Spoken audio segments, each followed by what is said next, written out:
آپ کو کسی سے محبت ہے نا، محبت بغیر اطاعت کے نہیں ہو سکتی ہے. یعنی آپ کسی سے محبت بھی کریں اور اس کی نافرمانی بھی کریں، یہ مذاق ہے. محبت کے لیے سب سے پہلی چیز یہ ہے کہ وہ اطاعت کروائے گی. محبت فالوئنگ کرواتی ہے. یہ پاسبل ہی نہیں ہے کہ میں کسی کو محبوب بھی کہوں اور اس کو ناراض بھی کروں.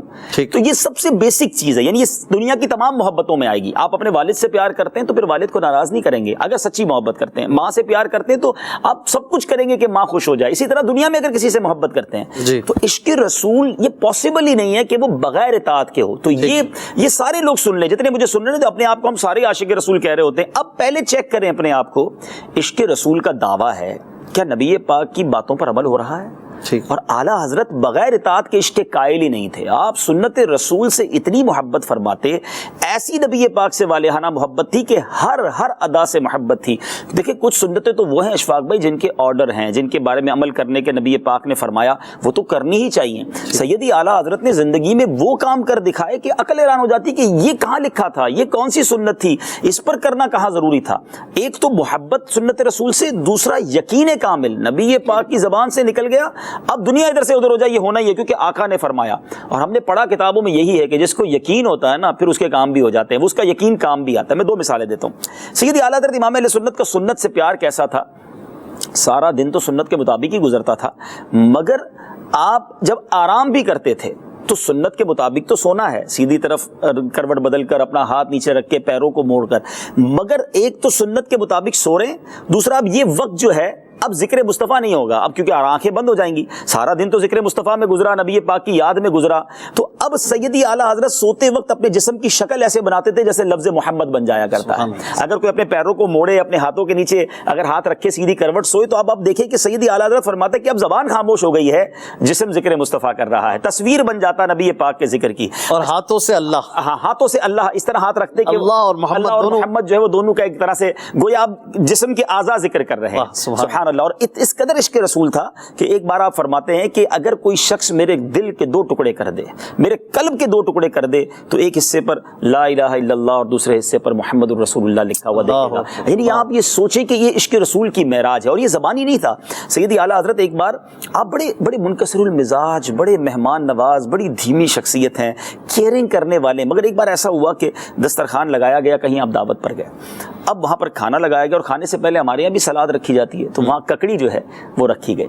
سیدی اعلیٰ حضرت نے ککڑی جیسی کھائی، اعلان کر دیا کہ آج کوئی بھی نہیں کھائے گا اور یہ ساری ککڑی مجھے دے دی جائے. اشفاق بھائی سب لوگ حیران ہو گئے، اور یہ نارمل ایک ایٹیکیٹس کے بھی خلاف ہے کہ کوئی اعلان کر دے کہ سارا میں کھا جاؤں گا. سیدی اعلیٰ حضرت نے وہ ککمبر کہہ لیں یا کھیرا کہہ لیں وہ کھانا شروع کر دیا، ایک کے بعد دوسرا، دوسرے کے بعد تیسرا. اچھا لوگ حیران ہیں، بزرگ بھی ہیں، کوئی کچھ کہہ بھی نہیں سکا. کھانا ختم ہوا تو کسی نے حضرت سے پوچھ لیا کہ اس میں حکمت کیا تھی کہ آج آپ نے سارا ہی کھیرا کھا لیا. آپ ذرا سوچئے عشق رسول کی معراج. آپ فرماتے کھیرا جو ہے، ککڑی جو ہے، یہ میرے آقا کو بڑی پسند ہے، یعنی گویا یہ کھانا سنت ہے. جیسے ہی میں نے پہلی کاش کھائی، پہلا ٹکڑا کھایا، وہ بہت کڑوا تھا.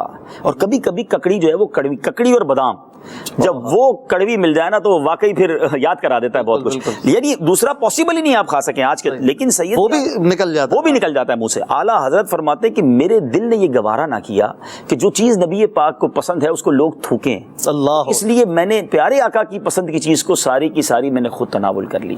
یعنی یہ کون سی کتاب میں لکھا تھا، یہ کون سا حکم تھا، مگر یہ عشق کی وہ معراج ہے، نبی پاک کی سنت سے وہ پیار ہے. اور جو میں نے یقین کی بات کی نا، ایک تو قدم قدم پر سنت پر عمل ہے، دوسرا یقین کا یہ عالم تھا. سیدی اعلیٰ حضرت ایک بار اپنی والدہ کے ساتھ حج پر جا رہے تھے، اور غالباً یہ پہلا حج تھا.